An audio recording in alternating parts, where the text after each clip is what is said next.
and a history of good results handling your personal injury claim. At my law firm, each attorney has at least 28 years of experience winning cases. Ask about our reputation and history of proven results. We know these comparisons will convince you to call Hammer, Ferretti, and Schiavone at 264-8505. Call for a free meeting to discuss your case. And of course, you can find us on the web at hfslawyers.com.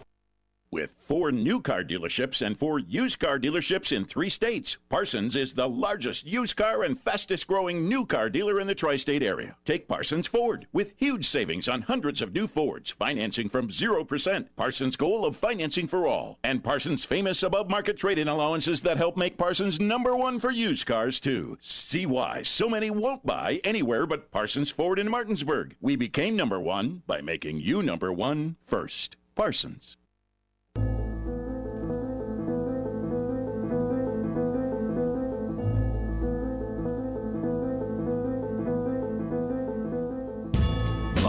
From the Talk Radio WRNR studios, it's time for Eastern Panhandle Talk with Rob Mario and David Welch. Thank you, Cliff Maxwell, and good morning. Welcome to the program, the Wednesday, June 20, final full day of spring edition of Eastern Panhandle Talk, brought to you in this first segment by Miller Chrysler Dodge Jeep Ram Route 9, east of Martinsburg, home of the lifetime powertrain warranty. Good morning, Davey. Good morning to you. Let's go through the checklist. YouTube is on. YouTube on. Thanks to our intern, Siobhan Hunter. Good morning, Siobhan. Good morning. Siobhan, you're trying to steal my job, aren't you? I'm really not, I promise. Before you know it, she'll be sitting right here in this chair. That's my goal. Nice. You know what? Everyone who sits where you're sitting right now wants to be in this chair. I get that. Of course. I know that. You know what? That's cool, Dave. You have a job people want. And you know why? They want to sit next to me and chat with me for 2 hours a day. Who wouldn't want to do that? Oh, don't get me started. I mean, how could your day get better than to sit here and look at my smiling face for 2 full hours every morning? Rob, have you ever wondered why when we have guests here in the Yes. show, they can't wait to get out? No, I haven't wondered that. I mean, they're I assumed just because they were sitting right across from you. Oh, no. I don't think that's it at all. They're watching their clock. Think, oh, man, 9:30 can't come soon enough. Hey, we've got the Twin Peak guys in today. The pillars, the tall guys in. The chief. The chief and the deputy chief. Yeah, chief and deputy chief. And it's funny they're coming in today too because the city employees are off today. It's West Virginia Day. It is 1:55, but that doesn't mean emergency workers get the day off. You got to have police service. You have to have health workers. You got to have all your regular okay, that's true. Emergency folk. That's true. I You guess need these guys. if you are a uniform kind of person, you probably really don't necessarily have the day off. It's like Christmas Day. If you ask people, should people have off Christmas Day? Sure, absolutely. Should they have off Thanksgiving Day? Absolutely, they should. Everybody should have those days off. But if you're traveling someplace and you need to get gasoline and all the gas stations are closed, what are you doing? You're cursing those people for taking the day off. I told Alex on my guy I work with yesterday, I said, hey, you can take tomorrow off if you want. He says, how come? I said, it's West Virginia Day. He goes, but I live in Maryland. I said, take it off anyway. A sympathetic day off. Celebrate West Virginia Day. Siobhan, what do they, you're recently out of school. You're obviously between semesters in college, recent high school graduate at Martinsburg. What do they teach you about West Virginia Day at the high schools? Is it noted in any way in your history books? I don't think so. Really? I think that's just like something. Turn your mic all the way up, by the way, if you haven't. I think that's just something that, like as a West Virginian, you just. So it's osmosis. It's Sure. Just kind of drips into you. So it is a day then you just think about West Virginia all day long. Our heritage, our rich heritage, the beauty of our state. Yes, you contemplate West Virginia. All things West Virginia Doing today. my best right now, just to think. You know, all the special qualities of our state. Okay. Cool. Yeah, there you go. You done? No, I got some more time to think. So that would be like a West Virginia minute. We're talking it's West Virginia Yes. Day all day long. You just took a West Virginia minute. I got 60 of those to make an hour, and then 24 of those hours in a day. Yeah, well, you sleep, let's say, 8 of them. So Not me. 7? Maybe no chance. 6? No. 5? There you go. About 5 hours? About 5. Okay, so you have 5 and a half. 18 and a half hours then to do everything West Virginia Day. Good luck with that. Thank you. Appreciate that. So what's the history? Have we always had a West Virginia Day? I mean, has this been a I've had holiday? 155 of them, I guess. Well, I mean, I wonder when it started. I don't really know the history of West Virginia. If we only had an History Day. intern who could Google that information for us and find it out. That's my job today. That's our crack research If we only had a staff. crack research Yeah, staff there you go. that could research that and get us the entire full answer of the history of not the state, but just West Virginia Day. Happy, We only had that. Happy belated birthday, one day late to Angie Cornwall. Angie, yeah, that's right, Angie from down the hallway. One and of our from the publishing coworkers, arm. Yeah. one of our coworkers here, who is the editor of Around the Panhandle. Part of the Hornby Empire. He Yes, hates it it when is. we call it his media empire, by the way. Oh, I didn't know that. He doesn't like to be doesn't. noted as a media empire. Well, and I. He's a humble mogul. And I on the side, He's a hoggle. Mike and I, from time to time, team up and produce some nice videos together too. So that empire also includes. You like the empire terminology. Like you like the Welsh Empire. Yeah, the Welsh Empire. The Welsh Empire doesn't extend beyond my front porch of my house. You've got politics. You're like John C. Reilly and Will Ferrell and Step Brothers. Prestige International. It's like your own empire. I do politics. See what my talk life. radio, My life is video all. My life productions. is all about. Can I get through life and never really go to work? Just have fun every day. That's really all I want. I'd like you to change your company's name to Prestige International. You would. Yeah. That's a good idea. Let me write that down. Politics. I'm going to write that Talk down. radio. There you go. Videos. Prestige. What was the second word? Prestige what? Music. Prestige International. International. Okay. Yeah. I love that. You could produce rap songs. I can hire Like they do in and Step Savant Brothers? can do my social media. She can set me up on I all can do that. all the social media platforms. More than willing Hey, to do help. you know anything about LinkedIn, Savant? Are you an expert on LinkedIn yet? I mean, I did take a social media marketing class, so I know enough. Okay. I'm trying to figure it out and figure out how to better use it to promote my other business. And You so I'm actually can't do self-promotion on LinkedIn. That's not allowed. Oh, talk to me about why can't you do self-promotion? It's just forbidden, I guess. You mean it's book not it. part of the etiquette? Yeah, it's not for like promoting yourself. So, But you okay. put your accomplishments on your LinkedIn page though, so people can Yes. find you. But it's not like you're not like go look at my LinkedIn and hire So me. You invite people to your LinkedIn page. Well, I know that I've got 1,700 followers on my LinkedIn. Is that a lot? It's a good think number. so, yeah. Yeah, I'm at 17, but I don't know what to do with them. I think it includes relatives and everything else. I don't know how to manage it. And so I'll give you a real live example, Savannah, and you can tell me if I blew it or not. Savon, bring your mic down just a little. So here's what I did. Not the actual microphone, the mic level, your sound volume on your board. Oh. My other your business, your mic itself is aimed perfectly. my other business, most of what we do is that we produce high quality marketing videos, video content, as you would say. So we are content makers. And so I just did a little video on promoting the Maryland Life Sciences as a state to go do life science in. And I put that video on my LinkedIn and basically said we were proud to produce this video for the Maryland life science industries. Mm-hmm. Is that considered self-promotion? Well, since your LinkedIn is for a business, I don't necessarily think so. I think it's more about individuals who are looking for jobs. I think they're the ones that aren't allowed to promote. Ah, okay. Interesting. I have several friends who have gotten jobs directly off of their LinkedIn page. Well, I mean, it is used for job seekers. It is used for employers and employees, I guess, on both sides. But it's also used for businesses that are seeking to, let others know what they do. And I mean, I see it all the time. I see companies on there. But I think it's how you say it in a way. I think, isn't that part of it? It's not like buy my product or buy my service. It's really about you're just sort of laying it out there. And I think that's okay. But Savant's saying you got to be careful not to brag. Yeah. Which is good because as a talk show host in the morning too, you have to be careful not to brag. You just sort of lay it out there. You can't beat your own chest. You can't call attention to yourself. Savon and I are having a real hard time Yeah. keeping a straight face doing that. Why is that? I don't know. It's just we looked at each other and began to laugh. Because I would. Because It I had mean nothing to do with your statement. Because Nothing at all. We both remembered a really funny joke we heard yesterday. That's Okay, all. all right, gotcha. Just, well, you know how that works. You know, it just kind of floats around. And all right, Savon, what do you have for us? History of West Virginia Day. West Virginia Day began being celebrated in 1927. 1927, formally. Yes, formally. 1927. That would make this number 91. Now, if I were making the rules for West Virginia Day, I would always make it on a Friday or a Monday, so you could have a 3-day weekend. Why do you have? What good does a Wednesday holiday do you? Well, the day floats each year because it's the date that's important. Yeah, but we change all the other dates. June 20. Well, we could say We change Memorial Day. We don't change July 4th. of June course. 20 to be commemorated on the first Monday that follows June 20. Yeah. And then you've got a 3-day weekend. Wouldn't that, Savon, do you agree with me? Wouldn't that make a lot more sense? I wouldn't get off for West Virginia Day. You mean today you wouldn't?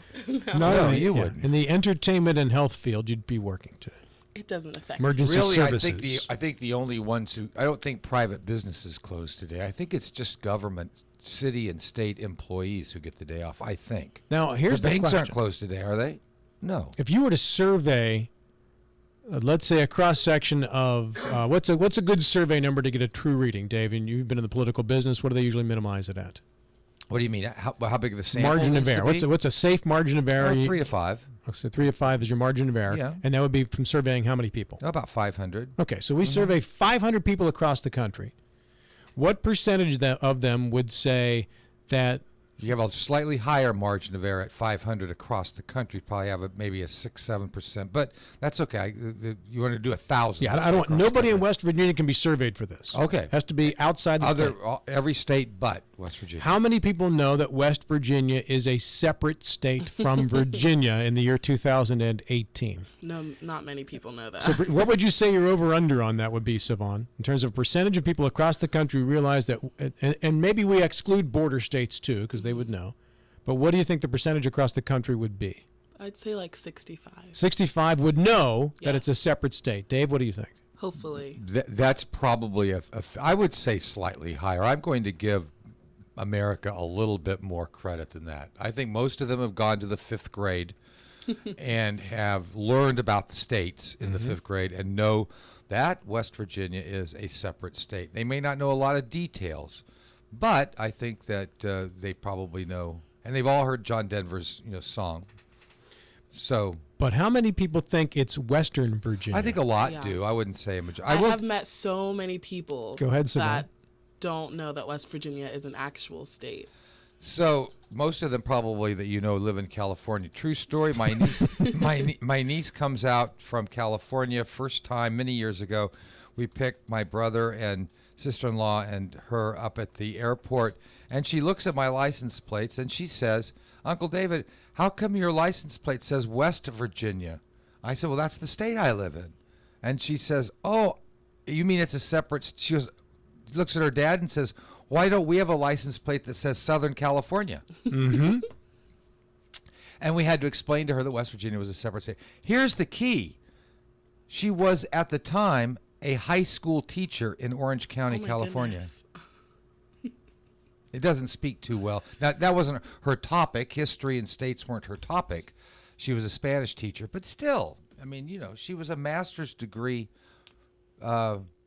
educator. It would seem that she would have known that. So it cuts across all lines. This is an article from Appalachian Magazine dated January 3, 2015. The article's entitled, "Hello, West Virginia and Virginia are two separate states!" Exclamation And point. Virginians will be the first to tell you that. Okay. Yes, they will. This is a recollection this person had while traveling. All right. 45-year-old man plus. Random conversation. "Where are you from?" "Me, West Virginia." "Him." "Well, I'm from West Virginia." "Where?" "I have family. I love Virginia. I have family in Norfolk." "Me, I'm from West Virginia." "Oh, okay. I believe Norfolk is on the other side of the state, isn't it?" Well, true. It would be on the other side of that state. So this is one of the things that you're battling as a West Virginian, is that people think in many cases, it's part of Virginia. Now, going back It used to be, but it is no longer. You may have heard about this, but going back to California again, there's going to be a ballot measure this November. Have you heard about this? To separate the state into 3 states? In Virginia. In California. California, yeah. They're going to vote on this in November as to whether or not they want to have 3 states rather than just one. Basically, it'll be Northern California, Central California, and Southern California. Would you favor that if you lived in SoCal? Would you vote absolutely, for that? I'd vote no on it. They're a far stronger state when they're all together because you have such diversity there. It's a state in which you really have all 50 states, elements of all 50 states wrapped into one. Well, as an economy, I think California is one of the, 6th or 7th biggest in the world? If it were its own country, it would be, I think, 6th biggest economy in the world. U.S., China, 1 and 2. 3, 4, and 5, I think, are all European countries, I think. And then you have California as a separate economy would be right there. Just as alarming, if Los Angeles County was its own country, it would be like 9 in the world economy. Just the county. Just the county of LA. Yeah, well, there's 14 million people in the county. California's a huge state. It's like half the West Coast. It is big. So, and it's got big. It's a big state with big problems, too. A lot of disagreement there. Have you been following, who hasn't, right? But have you been following this border situation? Yes, and I've avoided talking about it at all costs. Well, I'm not trying to get you into it, but the Washington Post did their Pinocchio rating on Trump's spin on this. 4 Pinocchios on the lying scale on his spin. That's bad, right? Yeah, that is bad. That means that they've, and you can't.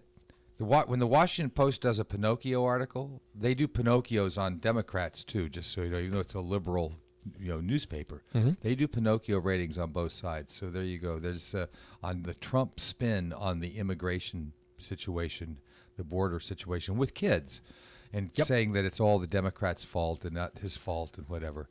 So there you go. I just read that today and made a note of it to mention it. I try to avoid getting in Trump conversations most of the time. I noticed that you do. I really do. Yeah, I noticed. You're very reluctant to talk about anything Trumpian. I try my best to avoid it. Sometimes you can't avoid it, especially when you're doing a show like this. Yeah. But we tend to focus most of our attention on state and local politics as opposed to national. Sometimes you do have to get into the national stuff. Well, and for our listeners... But I've tried my best to stay out of it. For our listeners need to know, one of the reasons that we do that is because we have an assumption when we come into the show that our greatest value to our listeners is to talk about local and state over national because we assume that they've already heard or read on cable news, one of the cable news stations, whichever one you choose, or network stations, or a big newspaper, however you get your news, you're probably filled with national news and maybe a little bit hungry for what's going on in the state or in our own area. I do think, though, that I get a lot of feedback from listeners on this. They do like to have our interpretation sometimes of national events, what our thoughts are, which is a respectful thing to want to know. So there you go. It's a balance of both things, I think. Yeah, I do my best to avoid it. To avoid everything national.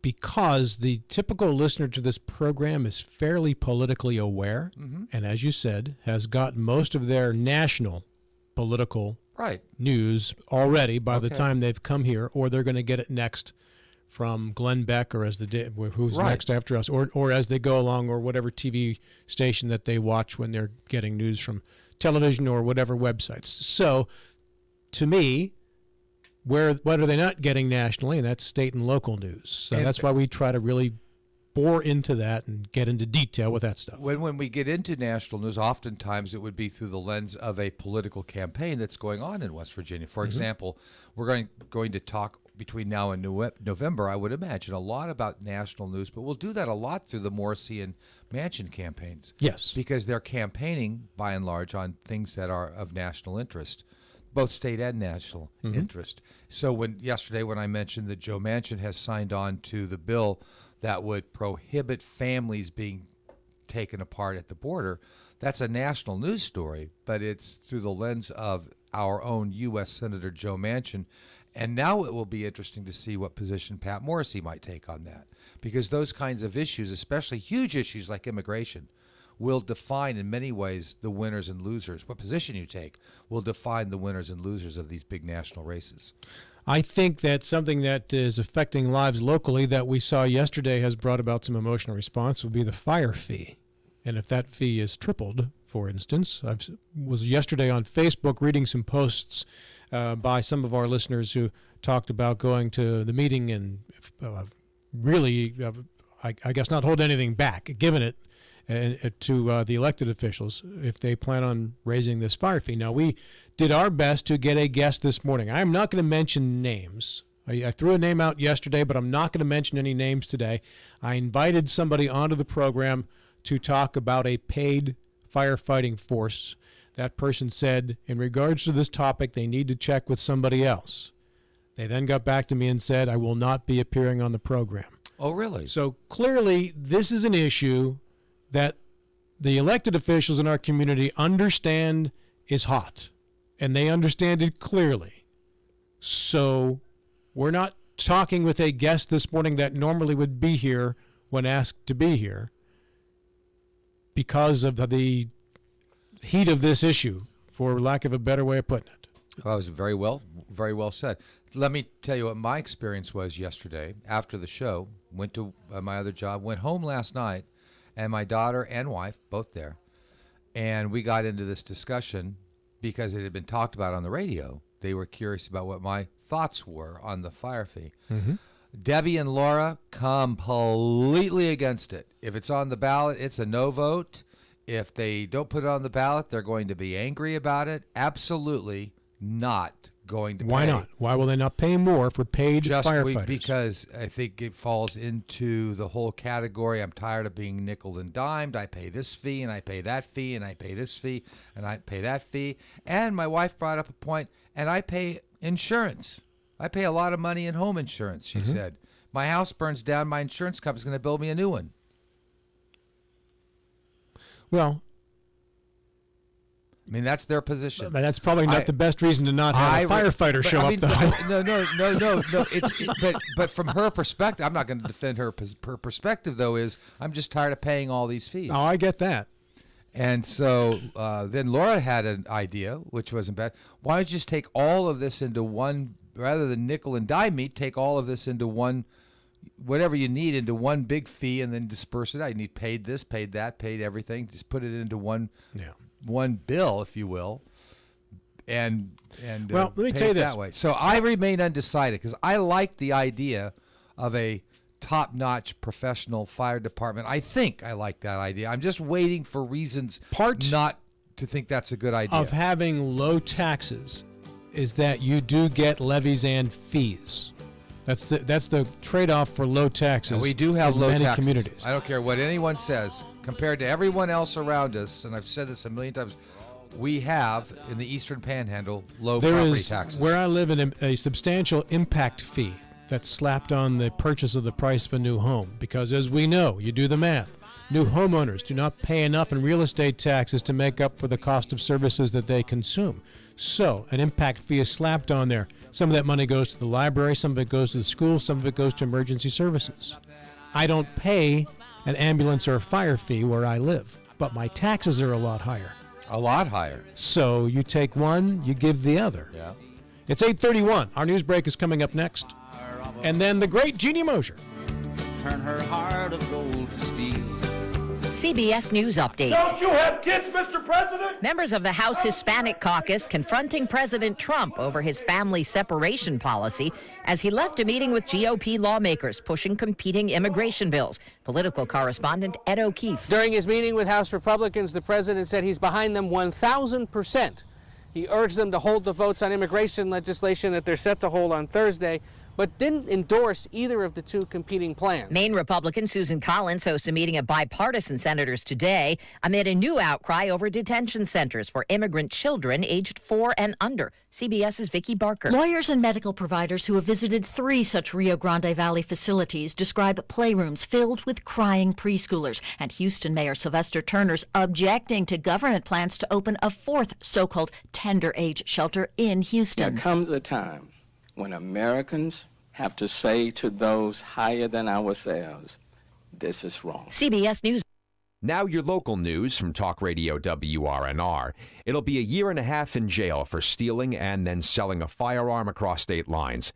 In March, 38-year-old Adam Plauché of Harper's Ferry admitted to doing so in Jefferson County 3 years ago. The Bureau of Alcohol, Tobacco, Firearms, and Explosives investigated. 24-year-old Charles Palmer III of Martinsburg was sentenced Monday to 2 years in prison after he pled guilty to 1 count of possession with the intent to distribute heroin. Palmer admitted to distributing the stuff in June of 2017 in Berkeley County. Martinsburg, at about $2.85 per gallon, once again has the highest gasoline price this week of the West Virginia metro areas surveyed for the AAA East Central fuel gauge. Huntington has the lowest price at about $2.71, and the average of the 8 West Virginia metro areas is about $2.78, 4 cents lower than last week. AAA reports gas is $2.65 a gallon on average in Virginia. I'm Adam Boardman, Talk Radio WRNR News. Temperatures across the eastern panhandle a little bit cooler today than yesterday, as we've seen a cool front cross the area, but it's just far enough to the south to keep the temperatures down, but not far enough to keep the rain away. We've got another wave of low pressure coming in for some showers and some thunder showers here later afternoon into the evening time. Our forecast high close to 80. Nighttime low near 66 with the rain tapering off into the early morning. And then tomorrow, the official start of summer. Skies become partly to mostly sunny by afternoon.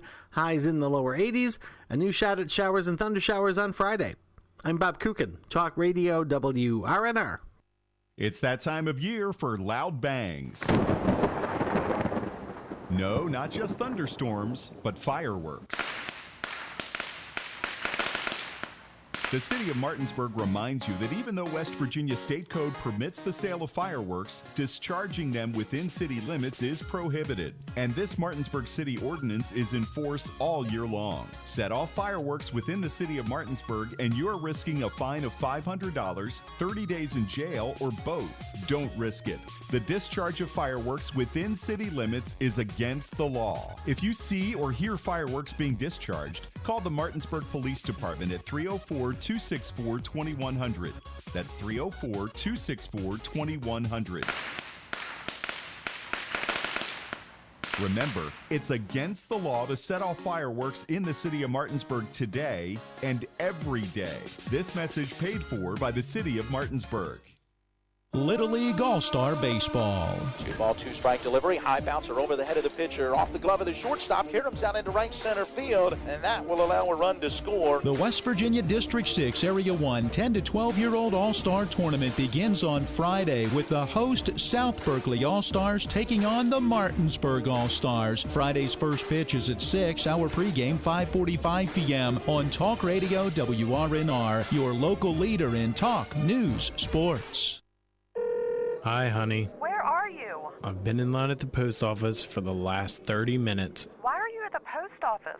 It'll take you all day. Where else do I go to ship my packages or drop FedEx off at? Honey, going postal is way faster, has less lines, and friendly service. Where's going postal? It's right in the Commons Shopping Center in Martinsburg. They'll ship your packages quickly, and you can avoid the lines. Going postal should be your first choice for all your shipping needs. Going postal, the Commons, Martinsburg. Join us at the WVU Medicine Job Fair Wednesday, June 20th from 3 to 7 p.m. at the Holiday Inn on Foxcroft Avenue in Martinsburg. Learn about career opportunities and benefits available at Berkeley Medical Center, Jefferson Medical Center, and University Healthcare Physicians. Recruiters and hiring managers will be on site to conduct interviews for all departments, and please bring your resume with you. For more info, call 304-264-1259. We hope to see you at the WVU Medicine Job Fair Wednesday, June 20th. WVU Medicine is an equal opportunity employer.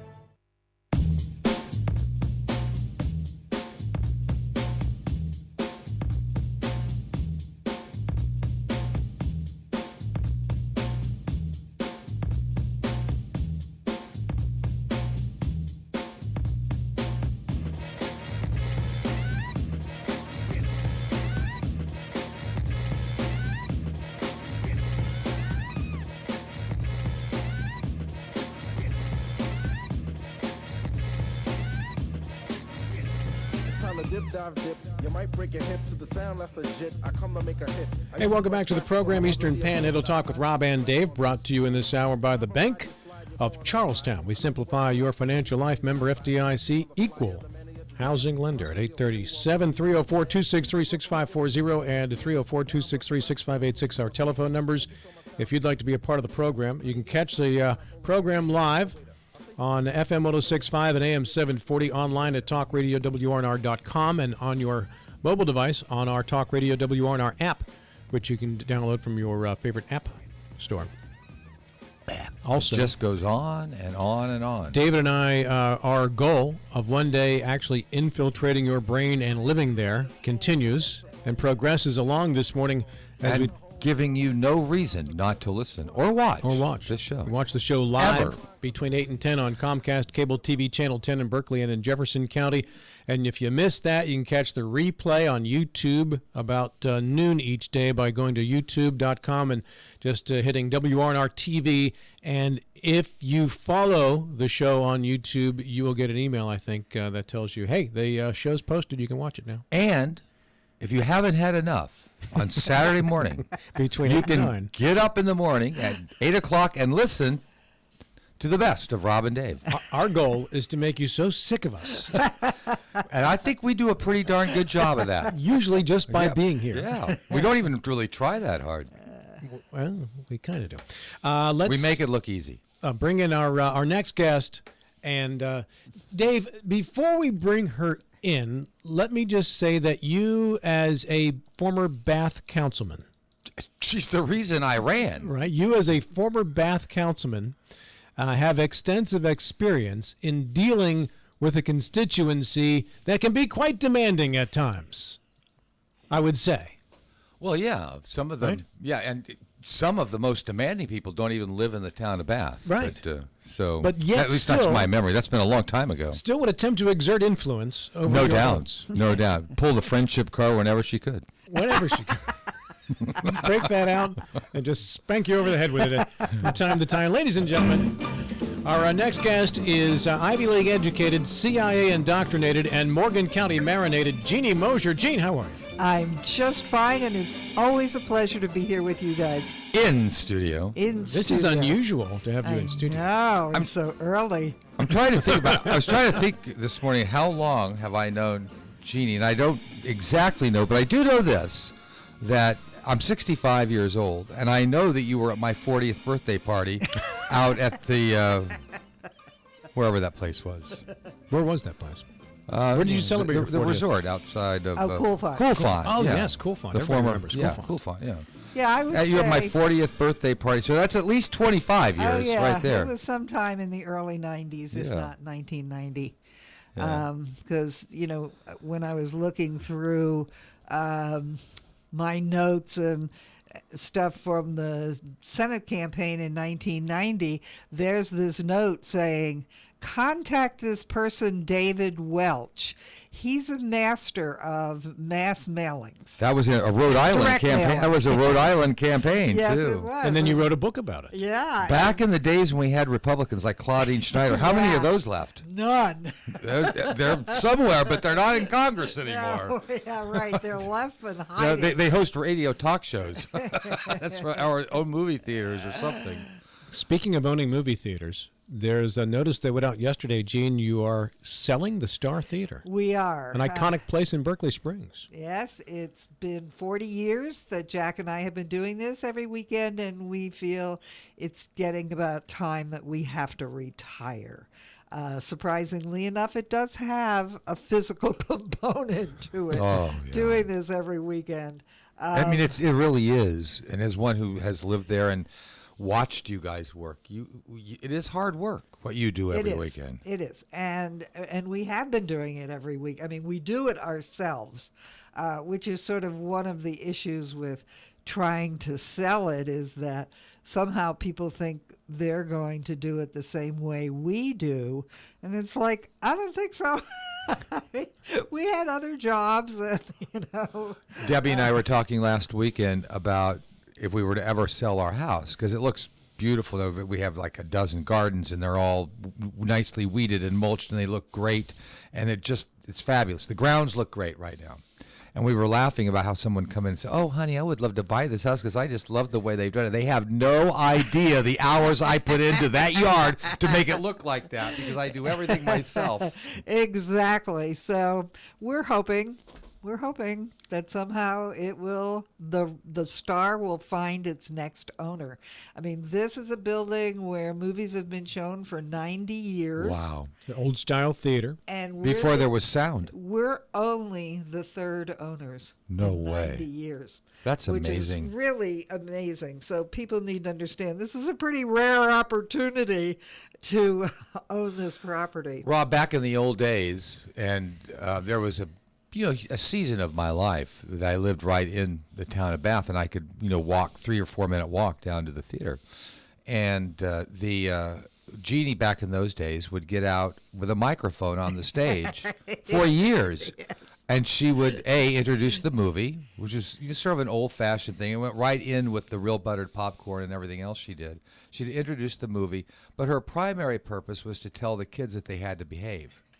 on a Friday or Saturday. Sorely missed today. Sorely missed it. And she was, let me just say, damn good at it, too. Okay?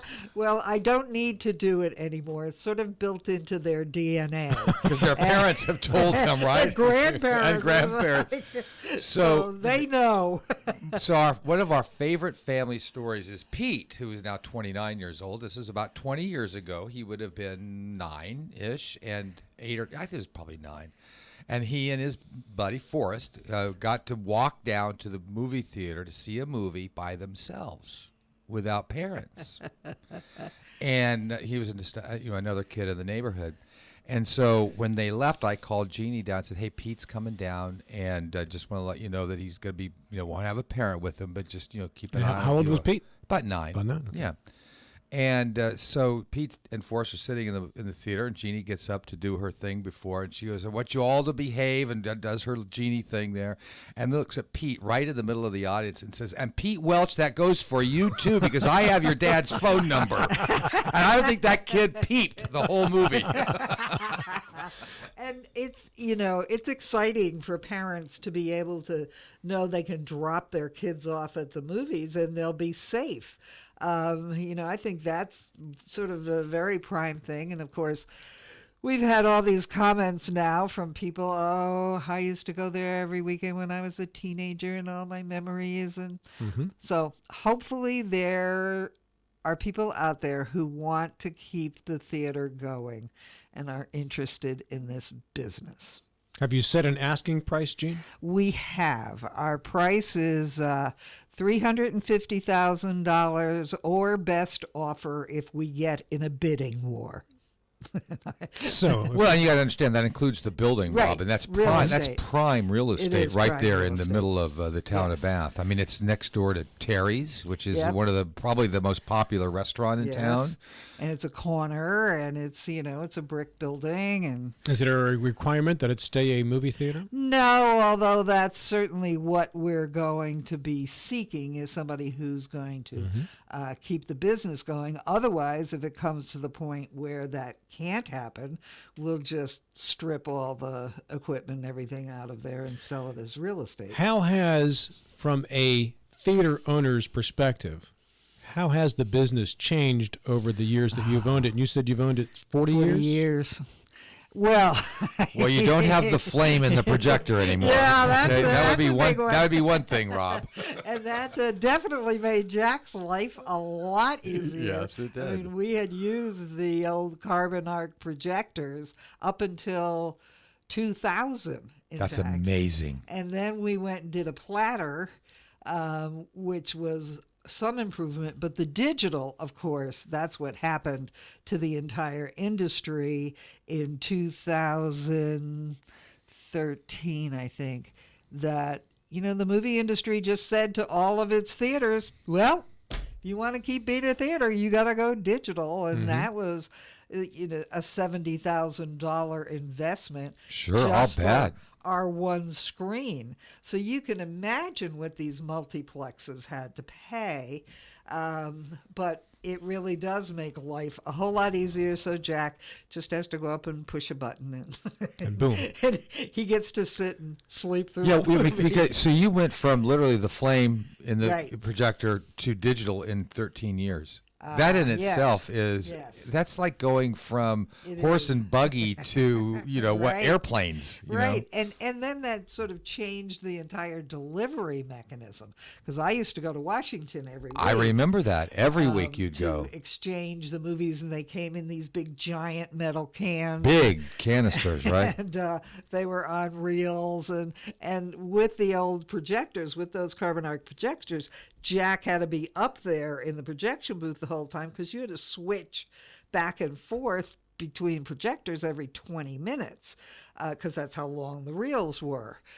So, that doesn't happen anymore. Now UPS delivers the movie in an embedded hard drive, and it's like, okay, no more Washington, which is good because traffic has gotten out of control. That's not easy. I remember watching a thing on Did she answer Reels. your question about how things have changed? Half. So 'Cause I'm going to get into that's dramatic. I'm going to get into the other half of what I meant by that in a moment here, but this is kind of like a little insider's thing.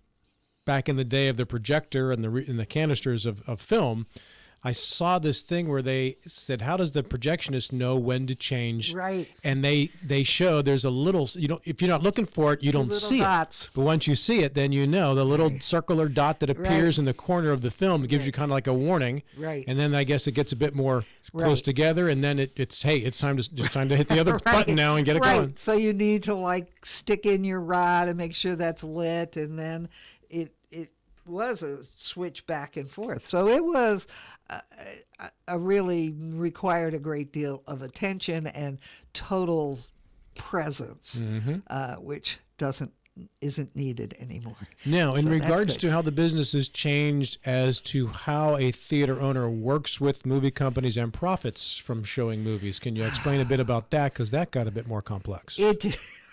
I'll tell you, how the movie industry functions at all is beyond me.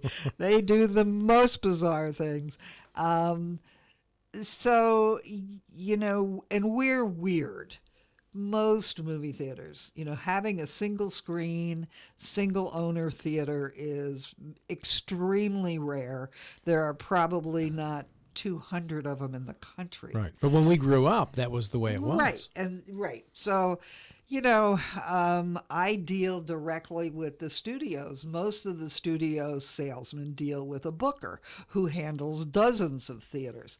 So over the years, I tell them, how many I have trained, how many salesmen I have trained over the years. Oh, that's funny. This is the way you got to do it with me.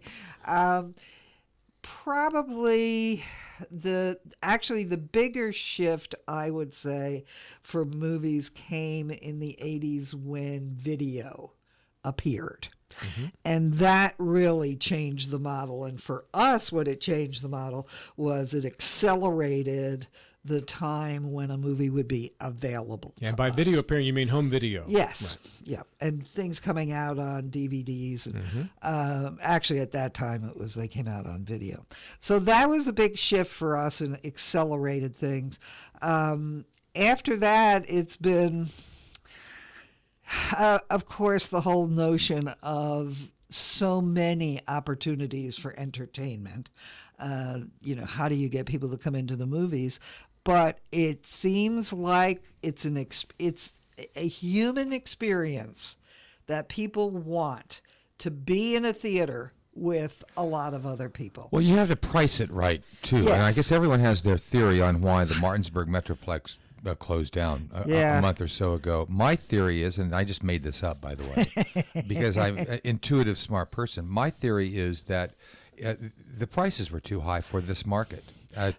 With another one in Hagerstown, only so close. Here in Berkeley, in Berkeley County, here's Berkeley Plaza is right here. Right here. And showing the same movies at a much less cost. So where people in New York or Washington, LA, big cities, They're okay Yeah. paying $12 or $13 for, as you say, the experience of going Right. to a movie theater. It's not okay here. Right. And I don't think, and actually it's not even okay in the cities. And that's the thing we hear most from people, because of course our price is $5 for an adult ticket, is they'll come in, all of our tourists will come in and go, I just can't believe this. Do you know how much I have to pay?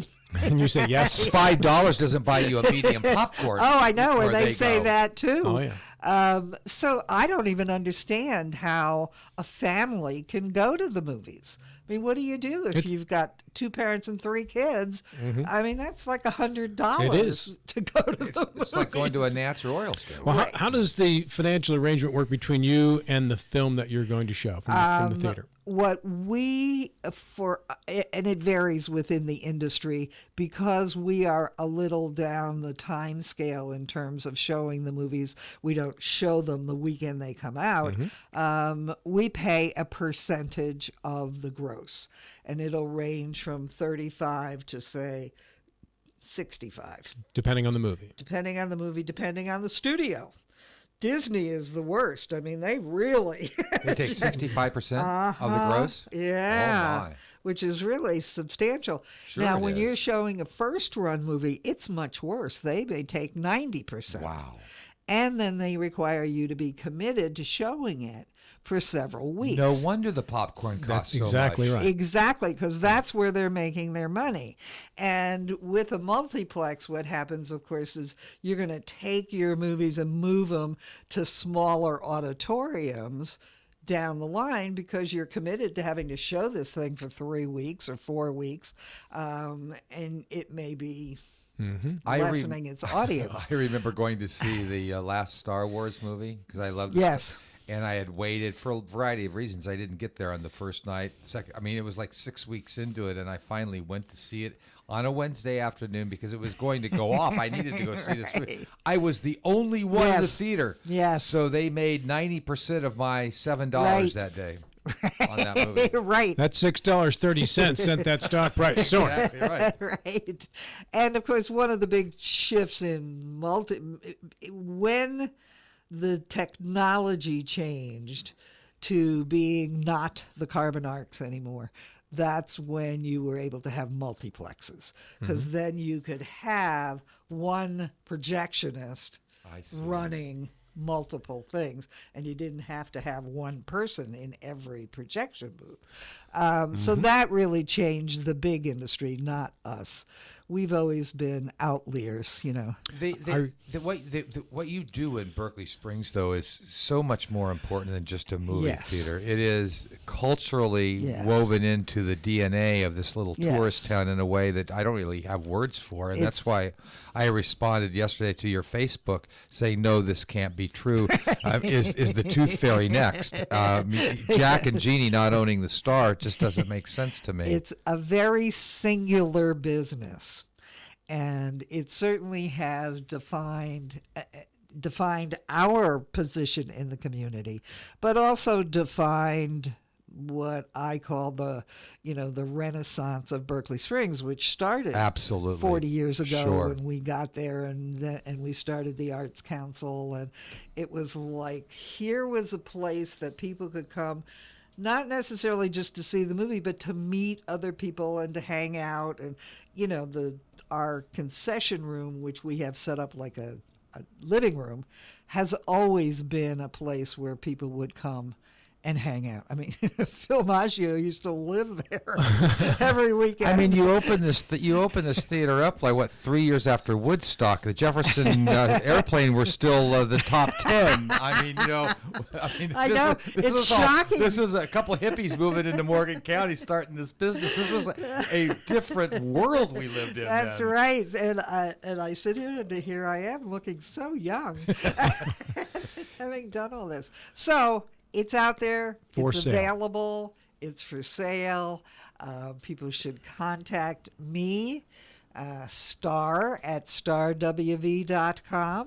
Come into the movies when we're there, on the weekends, and talk to us about it. And we would certainly do everything in our power to see that it continues to operate as a movie theater. I believe that if somebody wanted to do this, they would probably expand the times and the number of nights that a movie was being shown, which we limited to just Friday, Saturday, and Sunday, not necessarily because the audience was limited, but we were too busy. The owners were limited, yeah. It's like, I'm sorry, I can only do it. Yeah, you kind of made that business work for you guys. Yes. Because you did so many Yes. other things in the community, Yes. and you've heard me say 1,000 times complimenting you on being the one person marketing committee Right. for Morgan County over the years, which you have been in so many ways. And I'm not retiring from that job. You're not. You're going to stay. I was just going to ask you, what's the next adventure? Getting a road stopped. That's part of it. Or keeping it open, however you look at it. It would be nice to travel and not have to say everything we have to do has to happen between Monday and Thursday. Right. So I know that's It's like having a baby, right? Yes, and Jack's vision is definitely that he can take these airplane adventures, or that we could do it again. That's what we did before we came to Berkeley Springs, before we landed there, was we traveled around the country for a year. And it would be nice to be able to do that again and not have to worry about getting back for the movie. Well, Jeanne, it's, theaters like what you own, those are iconic in this country. They're going away. They've been replaced by very impersonal, large sanitariums, basically, of theaters. And I remember the Whitehall Theater when I was a kid was where everybody went. It had this big, beautiful marquee elevated up off the street. You went inside. It was a beautiful. The lobby of the place was richly carpeted and decorated. And I bet you had to dress nicely too. You didn't go in like a bum because it was so nice. And, and then the theater itself was partial stage, partial theater. Right. There were these big ornate curtains and these golden ropes, and there were luxury boxes off to the side. It seemed like a different era. Yes. And even the concessions area was very well lit. Yes. And again, it looked like everything looked like it was something special when you walked in there. You felt like you were in a special place. And I remember when Cinema World opened a few miles down the road and all the theater business started to go that way. I remember going in there the first time. It was very disappointing that it was not a special place. Right. So the Star is special in a different way. And it's the personal thing. And people are stunned to be able to come in and actually talk to us and talk to the people in line while they're waiting for their popcorn. And I remember our couch was 50 cents more. Yes, still there, still 50 cents, but we do have new seats. Padded seats. We replaced those 2 years ago. Well, Jeanne, best of luck in your sale. Hope Thank it goes you. well and you get a handsome profit out of Yep. it and you can travel and do what you want. Right. A whole show at Jeanne Mozier, and we did not talk astrology today. What do the stars tell you about selling this, Jeanne? Yesterday was a good day. That's why I released it. I knew you'd do something like that. Good to see you again. Good to see you guys. She is Ivy League educated, CIA indoctrinated, Morgan County marinated Jeanne Mozier, our guest here on Eastern Panhandle Talk with Rob and Dave, 9 o'clock. Our news is coming up next. Then Maury and George are in this segment of the show. Is brought to you by the Brown Funeral Homes and Cremations, Robert Fields and Sons, a family-owned, full-service funeral home proudly serving our area since 1880. This is WRNR Martinsburg.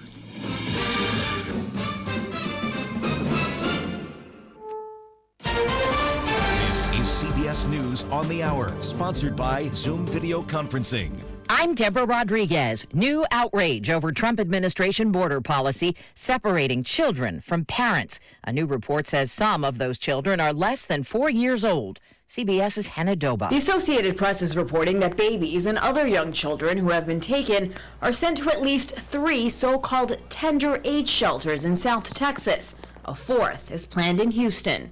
Medical providers who have visited say the facilities are safe and clean, but the children are often crying and acting out. I'm Stephen Portnoy at the White House. We had a great meeting. Thank you very much. Aides say in a meeting with House Republicans, the president endorsed both of the GOP immigration bills up for a vote this week.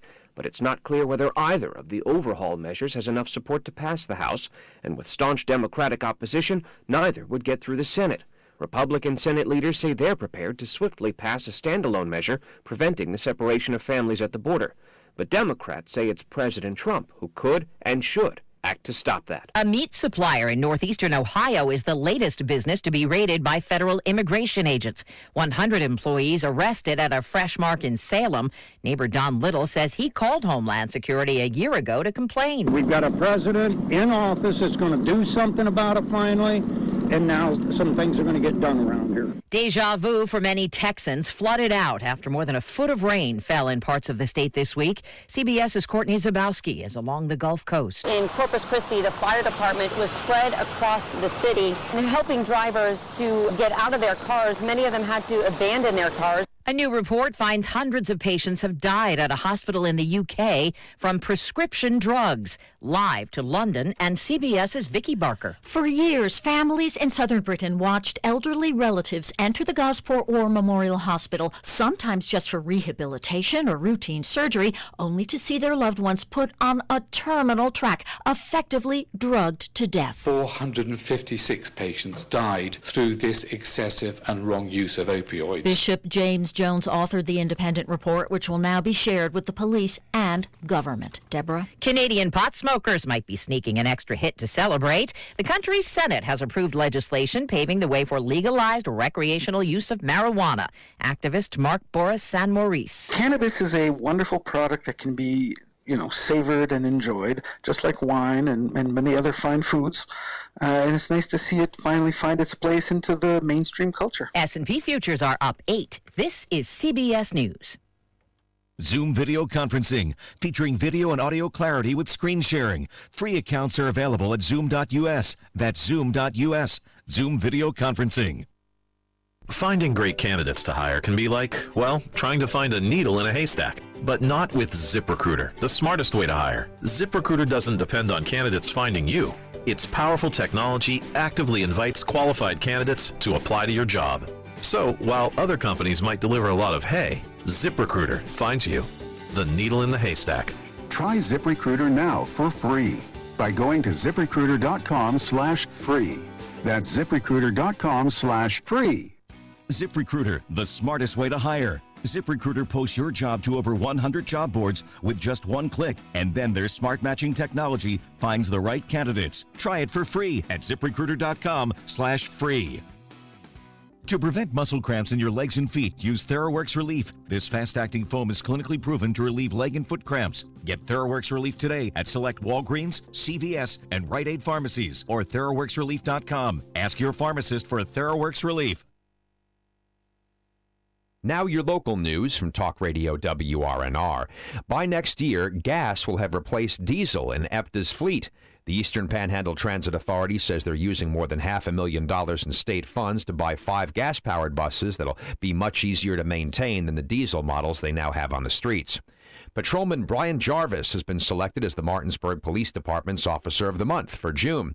Patrolman Jarvis has been with the MPD for over 2 years. While conducting traffic safety and enforcement patrol, Brian's issued over 100 citations and more than 40 warnings, and in conducting criminal investigations, he's physically arrested 13 offenders.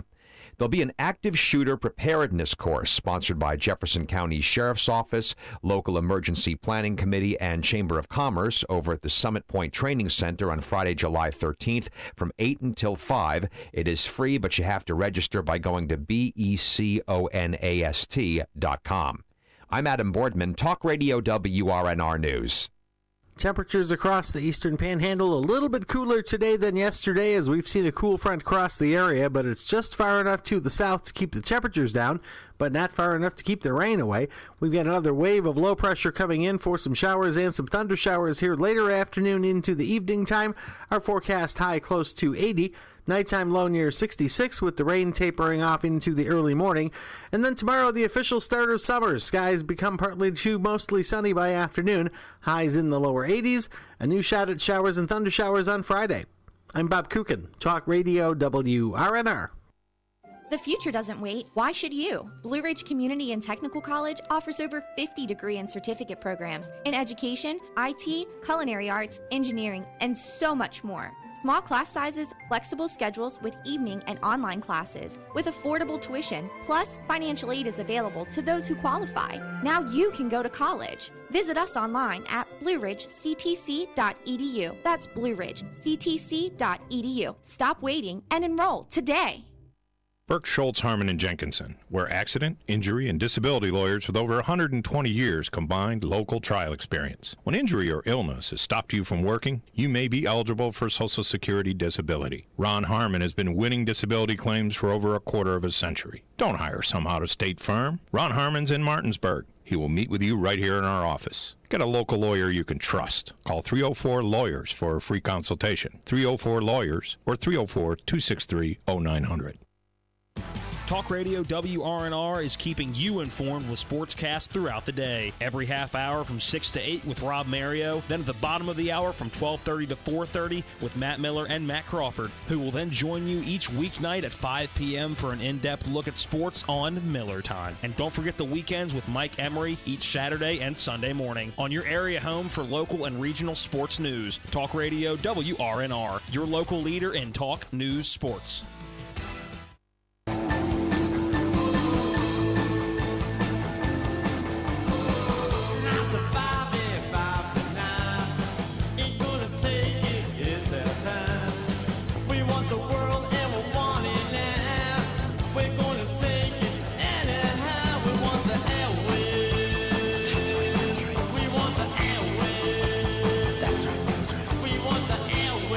Welcome back to the program, Eastern Panhandle Talk with Rob and Dave, brought to you in this segment by Farmers and Mechanics Insurance Companies. When it comes to your home, auto, farm, or business, we're trusted, reliable, and experienced at Farmers and Mechanics Insurance Companies. Dave, Jeanne Mozier leaves it's like a tornado coming through town when she goes through. And it is rare when you see someone who has had an impact on a community such as the one she has had on Berkeley Springs and Morgan County over these 40 years. It is absolutely true that this woman has been not just a leader, but she has led with her own strength of personality. She had a vision that Berkeley Springs was going to be a tourist destination town, and she set out to make that happen, and today, and for many years it has been.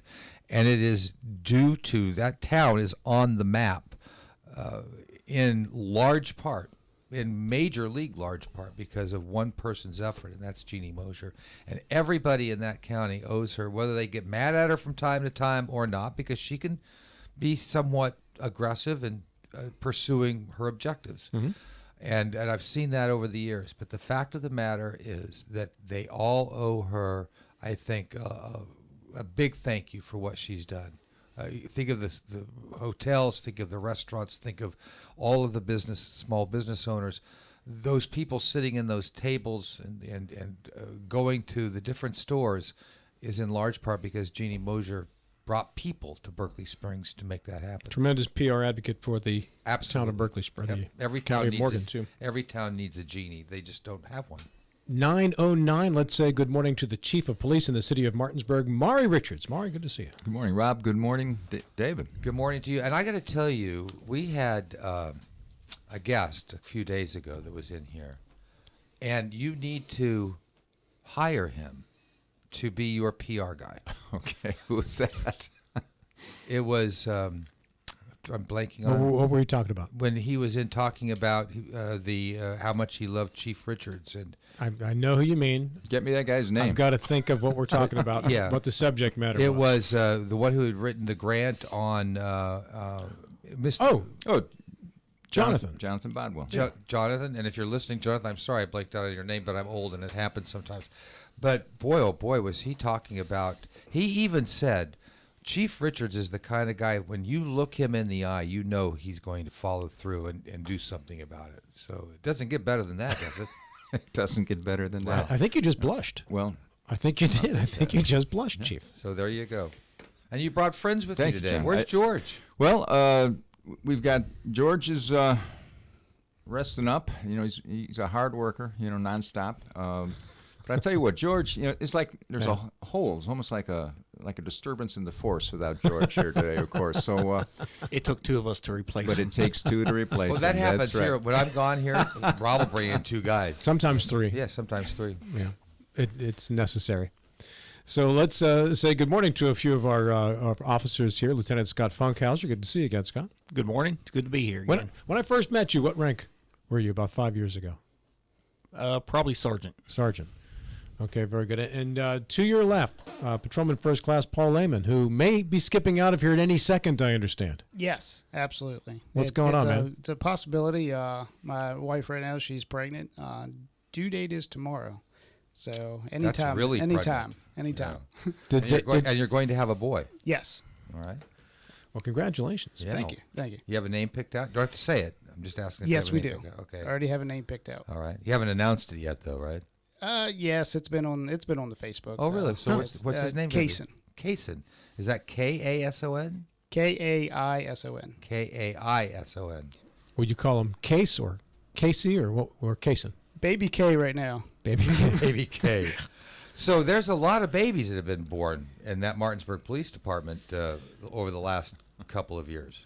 6 months, a year. I mean, Actually, over the last couple months. Yeah. Not just years. I got to trace this back to the chief of police, like the fertility god Maury Richards. We may be calling him soon. Sometimes it's the only way to get a day off. Chief, we had a baby. Can I take the day off? I'll give you half a day. Yeah.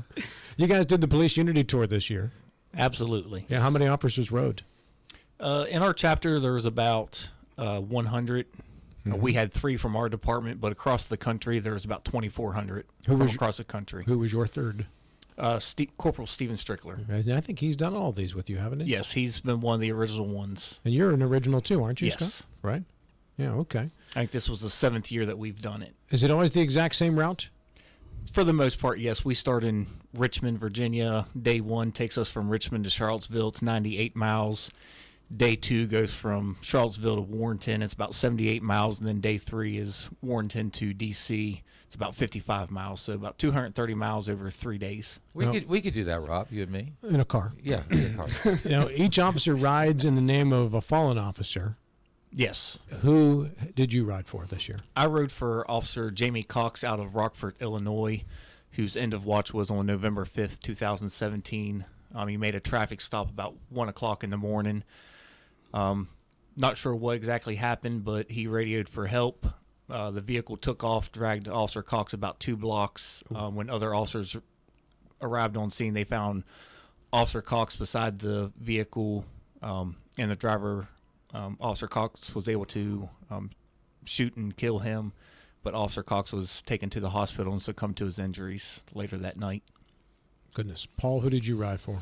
I rode for Lieutenant Aaron Crook from Bluefield PD here in West Virginia. He was a 9-year veteran of the department. His end of watch was May 30th, 2017. He succumbed to injuries that sustained in a traffic accident after a vehicle pursuit. Did you have the opportunity to meet the families at the end of the run this year? I did. After the ride, when we rode in on Saturday, I was in contact with the Rockford Police Department, and an officer came down from there with the family. I got to meet Jamie's wife, Caitlin, and his sister, mother, father, and a cousin, and present them with a bracelet that we wear during those 3 days that we ride. One of the most humbling experiences of my life. Scott, what does that mean when you meet that family to them? What is the importance of that? Talk to us about the emotion and what that means when the family is meeting you for the first time, riding for their son or their husband or their brother. Honestly, for me and the family, it's always hard to put into words what you're feeling.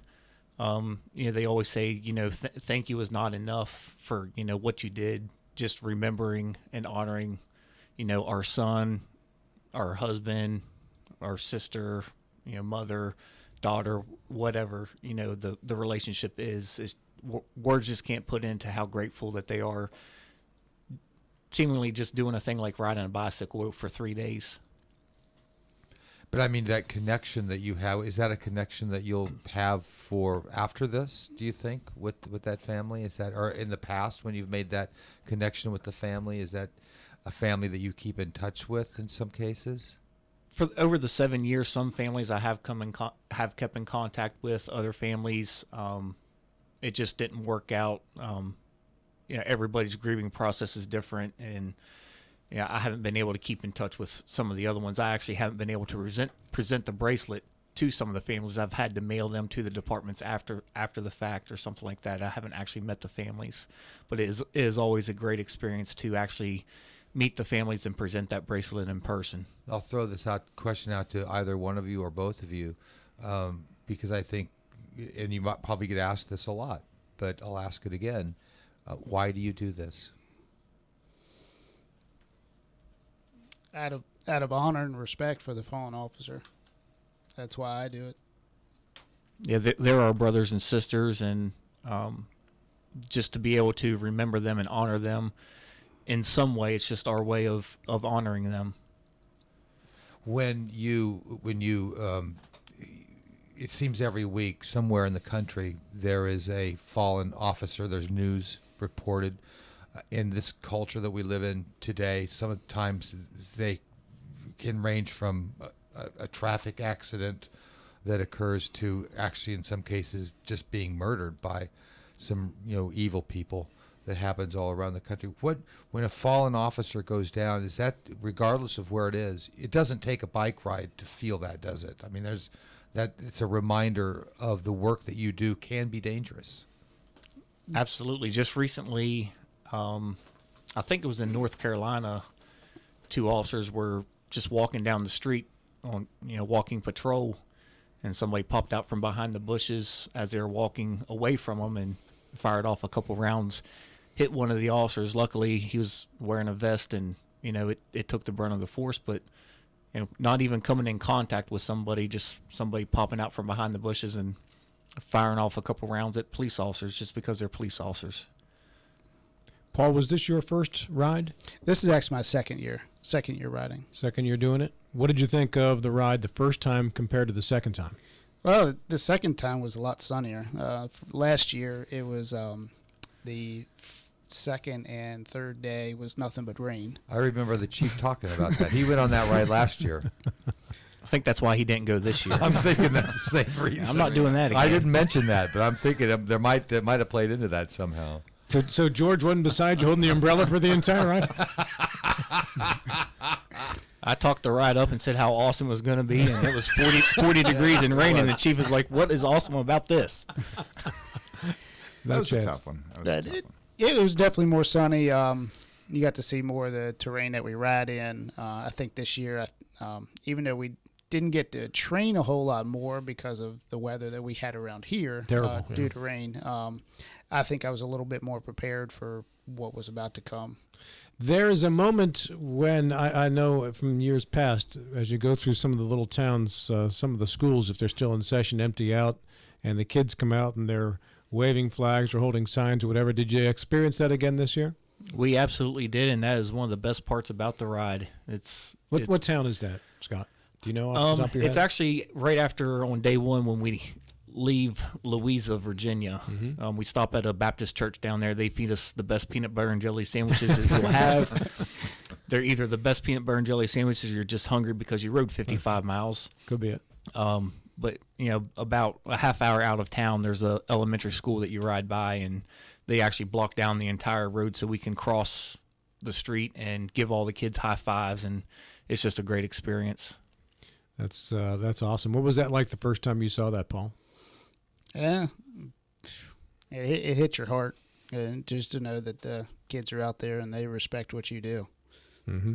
Now, this is to raise money for the Fallen Officers Memorial in Washington, D.C., and each of you has to get enough sponsors just to qualify to ride, and then you pick up some more along the way once you have gotten your opening qualifying money. Did anybody have any trouble raising money this time around? We did not. No. Not to my knowledge, we did not. Has Thank the public. Has that memorial been built yet?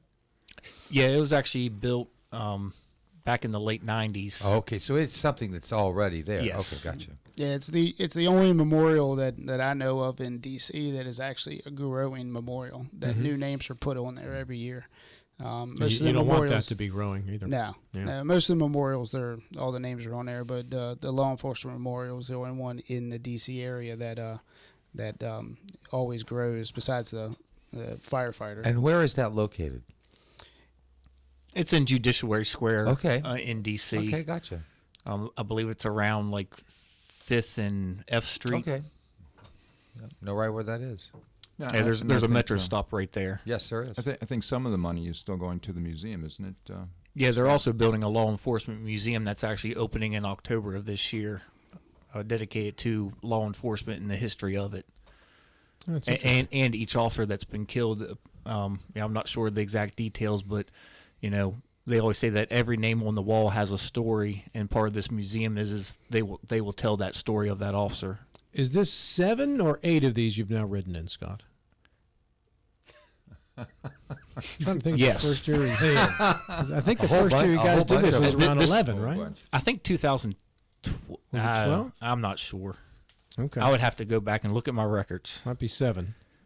All right. It's either 7 or 8. Is this something the whole department gets behind? No, there's a lot of support. These guys are selling raffle tickets, and you mentioned George. Actually, he was one of the winners. I think Paul sold him a winning ticket. He ended up with I think he ended up with a handgun, but did he trade down? No, he got a shotgun, and then he modified that. But you got a beautiful prize out of that. Good prize. Very nice. Maury, did they do anything like this when you were in Chicago, or is there part of a tour that the police? Well, it's an interesting thing. And I was on, bike patrol in Chicago. Apparently, there were some riders in Chicago, but it was not a publicized thing because I didn't know about it till I got to Martinsburg and talking with Scott, and that everything Paul and Scott just said how emotional and meaningful it is. It is hard to put into words. It's something that just grabs you. Well, we've always been so far ahead of Chicago in almost everything over the years, so it doesn't surprise me. It doesn't surprise me either. After I got here, I believe every word. But yeah, apparently there were individuals that rode, but it was not a publicized thing. I mean, I never saw any advertisements or fundraisers. And I rode a couple. It was actually 2 years ago I rode, Scott, and but I'm coming back. I am definitely nice. He's coming out of retirement. Got a new bike, putting myself together. So you will ride next year? I am going to ride next year, and for a couple of reasons. Are you in the senior division of that bike ride, or do they cut you any breaks at all? Do you get to walk your bike like a few miles every day? Well, I tell you what, as long as Scott Funkhouser's next, man, I don't have to worry about it because he'll push me up the hill if I have to get up. No, seriously, Scott is that good. That's what he can do. In fact, Scott's one of the strongest riders in that tour. Hey, it's his turn to blush now because he is that strong that he can go up and down that line of 100 riders, find out who needs help, get behind them. Actually, this is how skilled Scott is. He can go. We're moving. It's like 15 miles an hour over 230 miles. It is impressive. That's a good pace. Yeah. And they got a rule. You can't really get straggled out. If you can't keep up, you're out. And so he'll get behind like someone who's really struggling, ride up a hill with one hand on that rider's back, and actually make up the time and pass other people. That's how good a rider Scott Funkhouser is. That's impressive. I didn't know you could do that. You could actually just literally push. A lot of times I just grab the jersey and they pull me up the hill. Wow, that's amazing. Perception. So were you an athlete in other sports in high school? I mean, is bike riding something that you took up later on? Yeah, actually, I didn't start road riding until I started doing the uni tour. Huh. I never had a road bike. I did some mountain biking, and I went out and test rode my first road bike. I'm like, I don't like this. It's got skinny tires and the handlebars slouched down. I'm scrunched over, but the more I did it, the more I loved it. And just being out there on the bike, driving through country roads that's my out from society. That's really cool. Yeah. What's the toughest part of that 3-day ride? Physically challenging. What's the most difficult part? Sitting on the saddle day 2. That's a good one. That would make sense. Saddle sores. I can understand that because that's how many hours the first day? It's about 7 hours of riding time. Okay, per day. So you get to spend the night somewhere, and then you get up on that second day. Third day's easier though. Yeah, third day's really not that bad at all. Okay. Yeah, the third day you're just getting closer and closer to DC, and I think it's the shortest one. Man, that second day had a lot of hills, didn't it? Second day was rough. It's not as long as the first day, but it's a little hillier. Well, it's the first day of summer, official first day of summer tomorrow. You got your short sleeve shirts on and your uniform. Summertime. Does summer offer any kind of different challenges for you guys than the first part of the year, or is it? I mean, I know there's a lot of outdoor events going on at the park and downtown Thursday and Friday nights. July 4th is coming up. We're playing the ad here: no fireworks in the city, or you'll be thrown in jail. And so what are some of the challenges of the summer season that you might not have in other times of the year? Probably the biggest challenge is the kids being out of school, and so they'll be out on the streets later, and just seeing what they can get into. Is July 4th fireworks a problem usually from year to year? I mean, are there people still doing it, and you got to be on the watch for that? I mean, are people actually arrested on July 4th for doing fireworks in the city, or do they pretty much obey the law?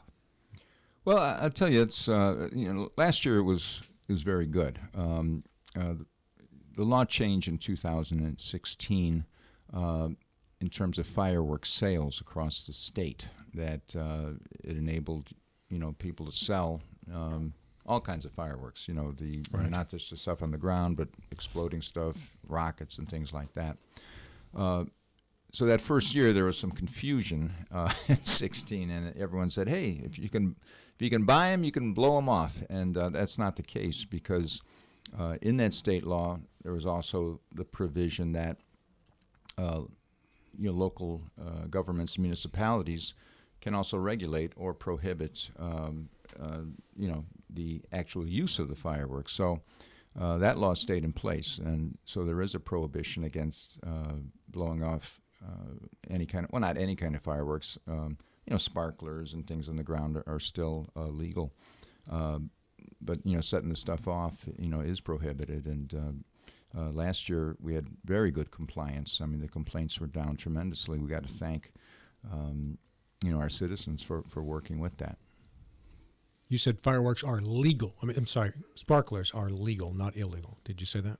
Yeah, sparklers and whatever. A good rule of thumb is if it explodes or if it goes up in the air in some form or fashion, some type of projectile, illegal. Don't do it. Right. Sparklers, you're okay. Little fountains that sit on the ground, sparklers, those things are fine. But if it explodes or some type of projectile, then they're illegal. I can follow that. Even someone like me can understand that. I stay away from them. I don't live in the city, but I stay completely away from all that stuff. I think they're just too dangerous for me. That's my thought. What about you?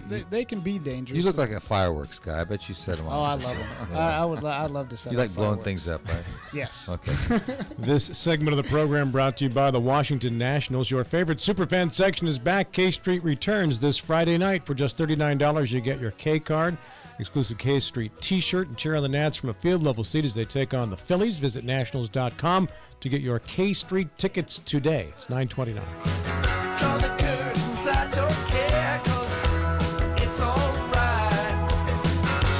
I will get by.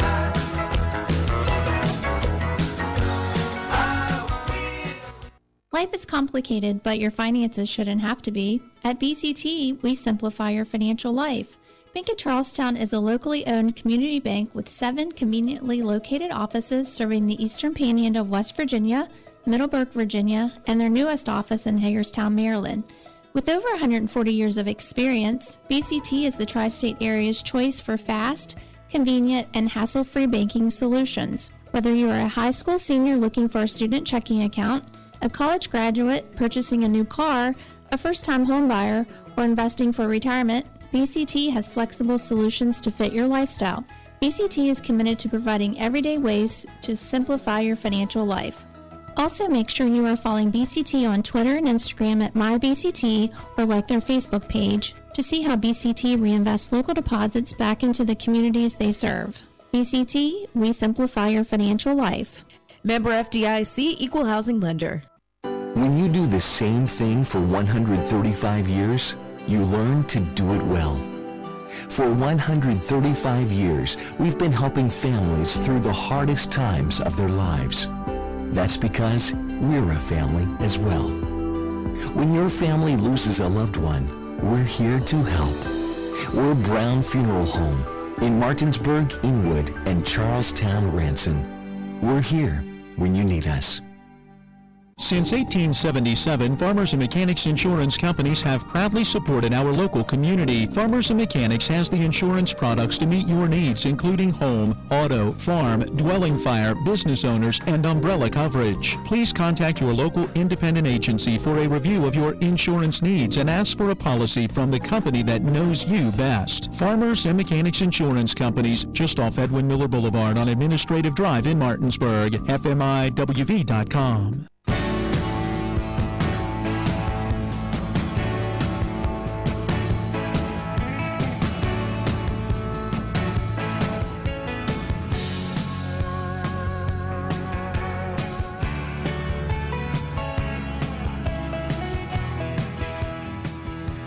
Welcome back to the program, Eastern Panhandle Talk with Rob and Dave, brought to you in this segment by Bechtel Jewelers, West Virginia's largest Pandora retailer, Route 11 South Inwood, next to Viva Mexico. In studio with us, City of Martinsburg Police Chief Maury Richards, Lieutenant Scott Funkhouser, and Patrolman First Class Paul Lehman, who may have to bolt from this studio at any moment if his wife decides that it's time, or the baby decides. I guess the baby decides more so. It's all up to the baby. If my wife had her choice, we'd already have the baby. Is your first? My second, her first. Okay, well, congratulations again, sir. Thank you. Another sobering note here, we lost an officer in the Berkeley County Sheriff's Department recently who was an SRO, and this was off duty at an accident on the streets of Martinsburg, and that's always, it's so sad to lose anybody at any time along the way, but this was a very popular SRO at Spring Mills High School, apparently had done a great job of really becoming a part of the Spring Mills community, was not just an officer but also a coach too, Maury. We talked with Sheriff Curtis Keller about this last week, and he was still shaken at the time that we spoke with him last week, and I would like to know when the news filtered to you. Well, almost immediately. I was in training that day and actually got the word. The tragic accident happened just outside the city limits. But yeah, Deputy Moore is respected, beloved. It's a terrible tragedy, and of course, our personal sympathies in our department is totally with the family of Deputy Moore, and of course Berkeley County Sheriff's Office, and it's hard to put into words when things like that happen, because it really tears into your soul. Deputy Joaquin Moore had been a deputy for, I believe, 4.5 years at that point at Spring Mills High.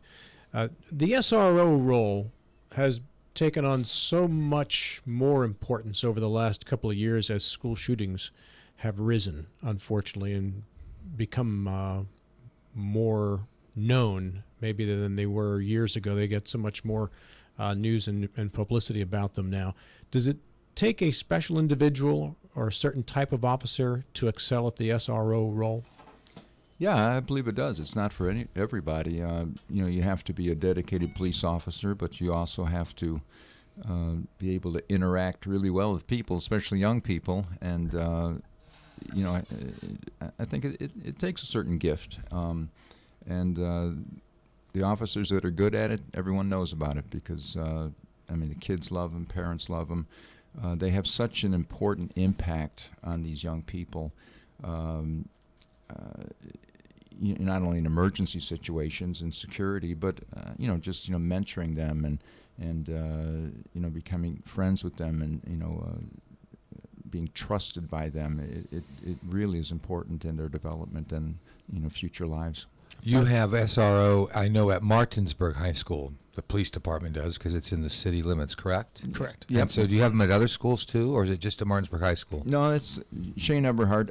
He's assigned to the high school, but he'll go to other places as needed. But he's almost exclusively at the high school, and Shane's just that example of that special kind of officer, as was Deputy Moore, that. Makes those connections with people. Shane's saved lives. He's right. Just done an amazing job day in and day out in not only saving those lives, but turning those lives around. And it's a troubling time. It's it's tough being a teenager, and to have someone that people respect, that type of leader, that type of mentor, that type of positive adult example. You can't say enough about, officers like Shane Everhart and Deputy Joaquin Moore. Well, with all the tragedies that have happened on high school campuses around the country over the past few years, the role of an SRO has become one in which has become, at least in its importance, seemingly is more important than ever because of all these things that have happened around the country. So you want to have a really good person on that campus, I would imagine, at all times. That's a very, very important role these days. So, without a doubt. Does your SRO at Martinsburg High School play any kind of role, or will he play any kind of role in the Martinsburg initiative at all, or is that mostly for the younger grade kids? Well, eventually, I see that happening. Right now, the grant we have for the Martinsburg initiative covers the elementary and intermediate schools, but it's something that we're going to expand, as we move forward, because that type of interaction with kids and the intervention, and sure, it starts very early, but we need to follow kids through, all the way through their academic careers. So yeah, it's something that we want to expand. On a lighter note, I just wanted to ask this before you get out of here today, but I'm just interested, who's taking Bill Parks' place while he's on injured leave downtown? What happened to Bill? He fell and broke his elbow or something. He's out for not on duty. I think he was home. He was home. But he's, downtown's not the same without Bill Parks. Can we bubble wrap him and get him out there or what? If you ask him, he does the work of 5 men. So it's going to take 5 officers to take his position downtown. Yeah, his words are he's an iceberg. You only see about 20% of what he actually does. Everything else is below the surface. That's a great way to put it. In his own words. He's an iceberg. He's such a fixture down there. He pops in and visits every one of their businesses. He is. Everybody knows him downtown. It's like, well, where's Bill at today? He took the day off or something. But yeah, everybody downtown knows of Parks. Well, he's a good face for the police force down there too. I think he's friendly to everybody, and he is. So yeah, but at least from what I've heard, is that it's a pretty serious injury though that he endured. Well, it is. He fractured his elbow, and that's tough. He's I think going in next week to get a final evaluation if he needs surgery or not, and hopefully he won't.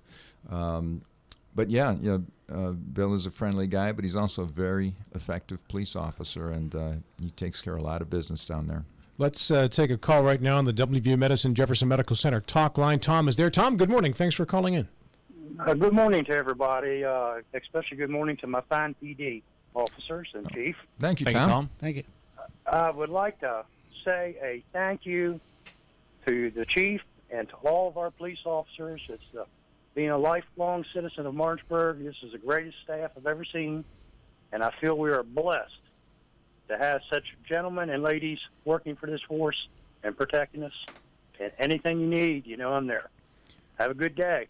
Thank you, Tom. Well, thanks, Tom. That means so much, and we do appreciate that because it's people like you and our great citizens that's why we work every day, and hearing things like that always helps to make it more worthwhile. Tom, you still on the line?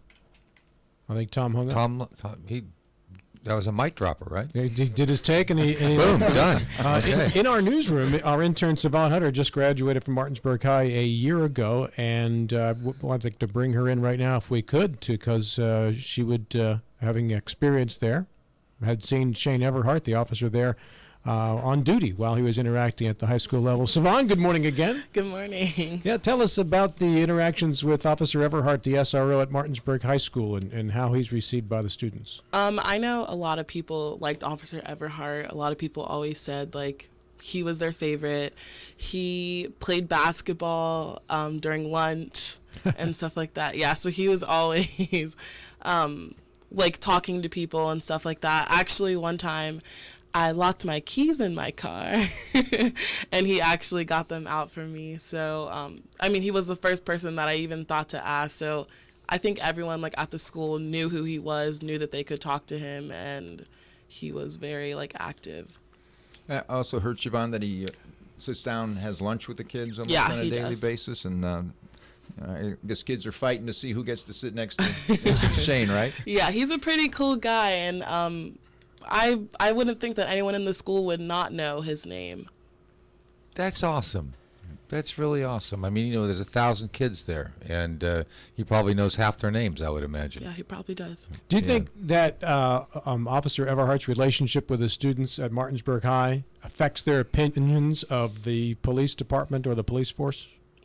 Probably, definitely. You know, a lot of high schoolers get into trouble sometimes, so they may have a negative look on police officers, but seeing a cop who's nice, who's friendly, who talks to people, and you just realize that, you know, they're just there to do their job. That's it. That's good. Yeah, and the minute they think they're all nice and everything, they meet Paul and Scott, and then it's all downhill from there, right? One thing we know is you're not going to be able to, if you're on a bicycle, ride away from these guys. Did uphill. I ever tell you I got a ticket in my car from a Martinsburg Police Department guy on a bicycle? From Mocker? That's exactly who I thought of. That's exactly You know, who I thought of. it might have been Mocker before I knew Mocker, but I don't remember who it was. But how embarrassing is that to get pulled over by a guy on a bicycle when you're driving a car? That is just hugely embarrassing. Did you hear the bell in your... Yeah, I must have been it. And it wasn't for a traffic violation. It was for like having a tail light out or something. And it was in traffic on King Street, so it was a minor, you know, kind of thing. But I just thought that was one of my most humiliating. Hey, can you pull over, sir? I said, oh, sure, you know, and over I go. You gentlemen have spent time on bicycles, so maybe other people to ask this question. What is a bicyclist's right and what is a bicyclist's responsibilities on the regular roads that the cars are on and they share traffic with? You ride with the flow of traffic. You obey all traffic laws. No speeding.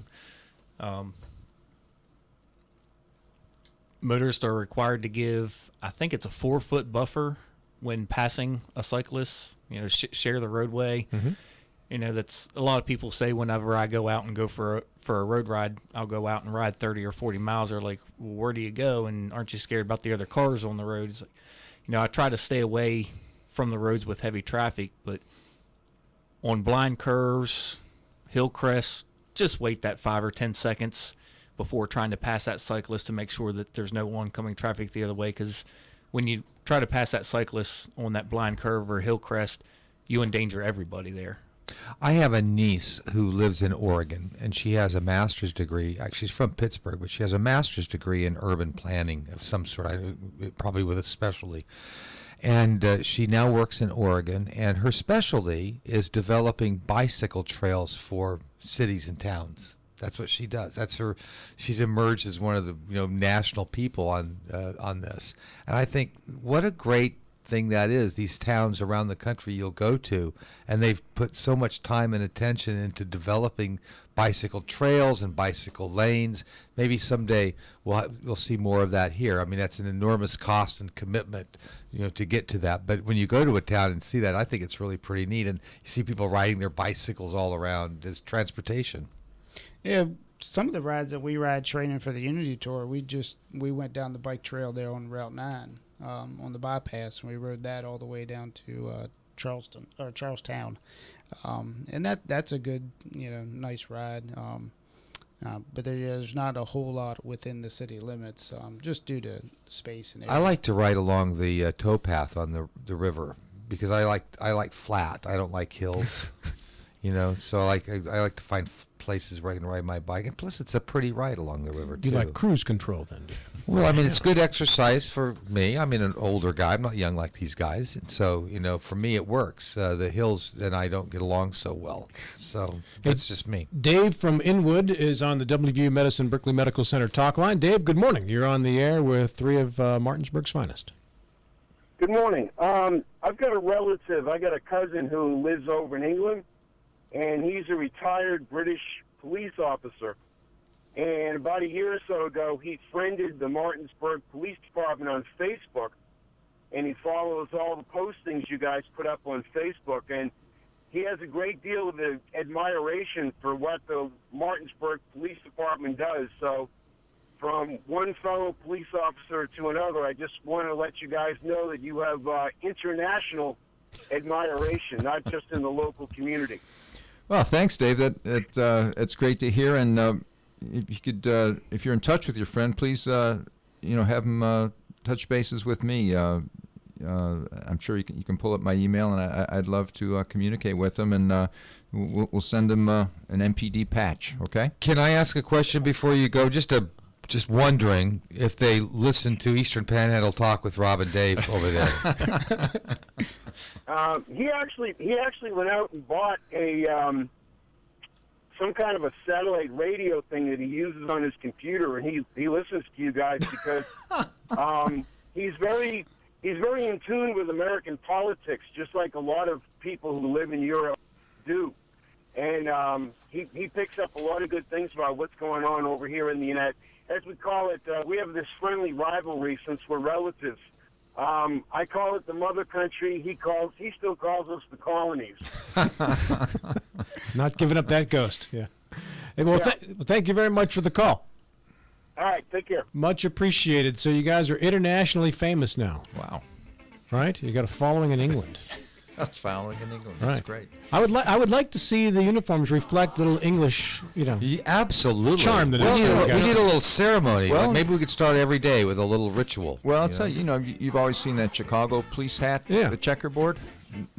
They stole that right out of England. That's an English look. Go with the Bobby look the next time we checkerboard. see it. 947.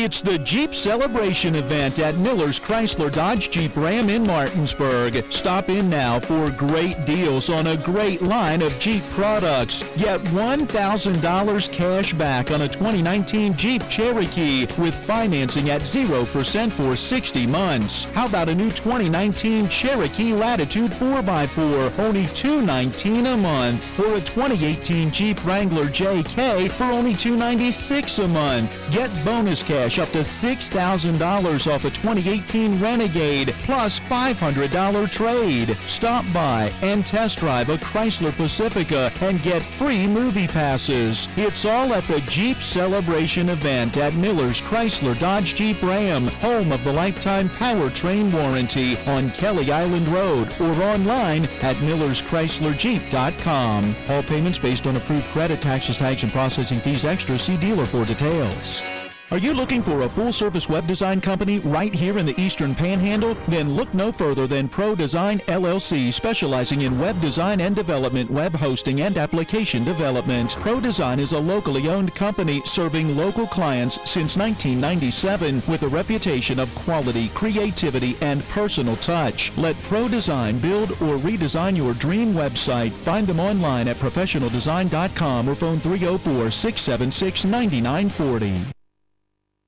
Take the bus, come ride with us. EPTA invites you to take advantage of their rider programs, the $5 all-day pass, the monthly pass, and the Get a Job, Get a Ride program. Visit EPTAWV.com for further details and come ride with us. This message brought to you by EPTA, the Eastern Panhandle Transit Authority. For schedules and rider information, visit EPTAWV.com. EPTA serves Berkeley and Jefferson counties. Take the bus, come ride with us.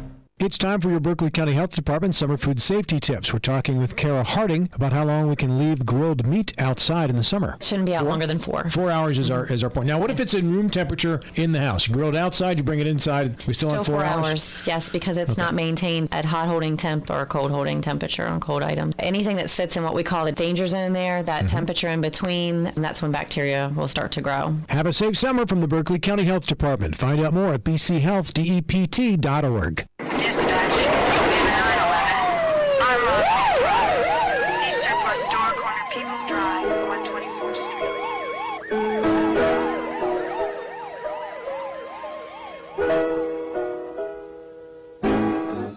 There was appointment television when I was a kid, Dave. You watch Hill Street Blues growing up, man?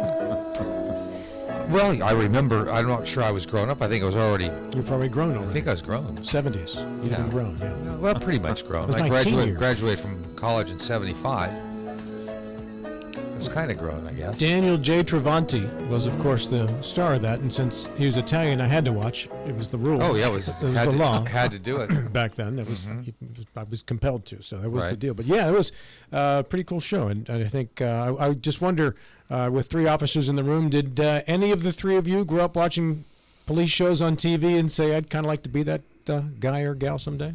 I think everybody watched police shows. I mean, I don't know if it's. What did you watch? As a kid? Yeah. I thought Adam 12 was Adam pretty 12, yes. cool. I used to watch I liked that was show. That was a cool. great show. One Adam 12, one Adam LAPD. 12. That was a And, great show. You know, and of course, on the other end of the spectrum, I thought Robert Blake and Beretta was pretty cool. See, I like Car You know? 54. Where are you? Is that Yeah. what show was that? That was before me. Yeah. Well, now, if you want to get back there, okay. Yeah. I know Dave's talking about it. How about Highway Patrol with Broderick Crawford? Oh yeah. I mean, come on. That was black and white. Yeah. The whole nine. Yeah. Right. How about you guys, Scott? I'm sorry, I wasn't paying attention. Did you watch any police shows when you were a kid? Probably just Chips. Chips. There you go. Yeah. Eric Punch. Right? Eric Estrada. Yeah. Larry Wilcox was the other one. Mine was probably Law and Order. That's Oh yeah, that's still right. on. There you go. And that's still running. So Yeah. I think That never I ends. think my wife has seen every episode of 19 years of Law and Order 3 times. I mean, she loves that show. I'll tell you what, I think the absolute best is Blue Bloods. You got to get into Blue Bloods. Now, Man, there's like 8. That's the Tom Selleck show. right? Yes. Yeah. There's like 7 seasons worth. I mean, to me, that's addicting. Is that a Chicago PD show? It's an NYPD, NYPD. show. Yeah, he's like the commissioner of NYPD. And, One of the shows that I've loved over the last couple of seasons is Shades of Blue, but it's about bad cops, not good cops. So you guys probably don't watch that show, but it's pretty entertaining though. What I love about it is the guy that played was the Ray, what's his name from Goodfellas? Ray Liotta is the star of that show. Thank you. Again, he's Italian, so I had to watch. Right. That's the rule. We have an officer of the month to honor here, sir. We do. Brian Jarvis is our June Officer of the Month, and Brian just has just over 2 years service, but doing an absolutely amazing job. Just so consistent across the board. I mean, arrests, tickets, citations, but also really positive interactions with people. He was actually the officer, I think back in April, who did that recovery, out there with over $151,000 worth of cocaine seized. He was part of that. He was, he was the lead officer That's on the exciting. scene. That was Wow. his case, his search warrant. So he's done an amazing job. He's now also on our special response team, which also Paul Lehman is. So he's a really well-rounded, young officer that is very enthusiastic, and we just love having people like that on this department. Very nice. Well, congratulations to Brian Jarvis, Officer of the Month. And now, does he get like an extra day off or a free dinner or something like that if you're Officer of the Month? He gets to ride to work with Maury. He gets to pick him Oh, up. boy, that's exciting. Scott, you're just looking at me like, no, that doesn't happen. He gets his picture taken. He gets does. a picture. Okay, that's nice. Yeah, It says Officer of the Month at the bottom. You get recognition, right? Did you take that last picture?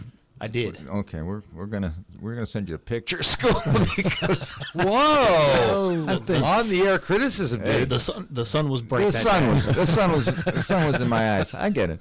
But no, and as far as recognition, on our we have an annual recognition ceremony. So for Officer Month, there's actually a plaque, and then like other major awards, we also have a like a ribbon bar that you can wear in a uniform, which Paul Lehman knows about because he was an Officer of the Month. Paul, we didn't get a chance to talk much about Paul. You talk about well-rounded officers. Once again, great patrolman. Also on our SRT team, runs the whole Explorer post. Just an amazing, well-rounded young guy. Thank you, sir. I know that my wife job. Debbie talks about you guys a lot, and so I mean she loves You all. can only she believe loves half of it. but in a very favorable way, I might add. Are you still hiring, Chief? Well, actually, we just finished up a test last Saturday, and we're going through that list now. We are in the process of right now having 2 officers getting ready for the academy. We're going to hire them. Off this last test, we're going to hire 2 more, and then we will be at our maximum of 50, which is one of the first times, well, obviously since I've been here, but you know, even talking to George and others, you know, no one really can remember when we were, you know, at our max. And we're real happy, you know, to be able to get there because, you know, all the things we're doing, and we appreciate those callers, you know, with that appreciation. But it's all about manpower. It's all about having, you know, those people out there, those great officers, men and women, and we have the best available. And you need people to do that. So to be at full strength is really going to be just a great opportunity for us. Chief, on a typical shift, which is a day shift and a night shift, and I know that there's an overnight shift too, but on a typical day or night shift, how many officers total are out in on a shift of the 50? Hey, we got a shift commander right here. Usually we have about 5 out for a shift. 5 out for any, so right now there would be 5 patrol cars in the city out right now. Yeah, I believe we actually have six today. And then now, would that include the guys on bicycles as well that are out today? That would include, so there's 6 out at a time, generally speaking. So you need 50, obviously, because you're out, you know, that's 24/7. So that's why you need so many, right? Yeah, and the 50 includes, you know, your SRO, your detectives, any administration, things like that also. Okay, gotcha. How many are on bicycles? We have 12 certified on bike. Certified? So you have to be certified on the bike? Absolutely. Yes. I did not know that. Oh, yeah. Because you have to be able to pull cars over, like on King Street. You never know when that might come up. Do we have motorcycle officers still? No. We do not. No more motorcycle officers? Hey, with bike officers like Scott and Paul, we don't need motorcycles. 2-stroke engine. Left, Two-stroke. right, There left, you right, go. left. Leg, Hey, right guys, leg. thanks so much for coming in. Very much appreciated. Nice having you. Thank you. Thank you. Chief Maury Richards, Lieutenant Scott Funkhouser, and Private Patrolman First Class, I should say, Paul Lehman. Thanks, who Rob. needs Thanks, to be Dave. running. Who's any moment now. Could be a dad a second time. It's 9:58. Right away, but I was bad to the bone. The Honda 4th of July sales event has brilliant deals on our most popular vehicles, like the Civic, Fit, and Pilot. It's a reason to celebrate across the country, from the Liberty Bell to Hollywood, and even back up to Niagara Falls. So come discover the 2018 KBB.com Best Overall Brand during the Honda 4th of July sales event, now at your Honda dealer. Miller Honda, south of Winchester, home of the lifetime powertrain warranty. www.mymillerhonda.com. Based on 2018 brand image awards from Kelley Blue Book, visit kbb.com for more information. This wine has very distinct flavor notes. Yes, I'm getting raked dirt and freshly mowed grass with hints of leather and chalk. Well, it is an earthy wine, but It's delicious. I'll have a double header. Like your baseball bold and action-packed, paired with friends and fun? There's a place for that, Nationals Park. Sunday, June 24th is another family fun day when the Nats take on the Phillies. The first 10,000 fans ages 12 and under get a kid's Max Scherzer eye patch presented by Harris Teeter. Buy your tickets today at nationals.com. Well, that'll wrap it up for us this week. Big thanks to the Martinsburg Police Department for their participation in our show today. Be with us tomorrow. Delegate John Overington will be with us. Also, the wonderful Reverend Warren Watts will be here too. And Lori Stiles, that means baked goods. Well, you know, you can't just say that. Maybe she's on the spot. Lori Stiles, that means baked goods, Dave. It usually does. And they're intricate baked It usually goods. does. They're always amazing. The police officers never bring in anything for you to eat. You notice that? I didn't. I think Maury brought donuts once, I think. Did he? Oh, okay. They were half-eaten, but they were still donuts. It's 10 o'clock. This is Talk Radio WRNR Martinsburg. The Glenn Beck Show is next. Talk to you again in 22 short hours.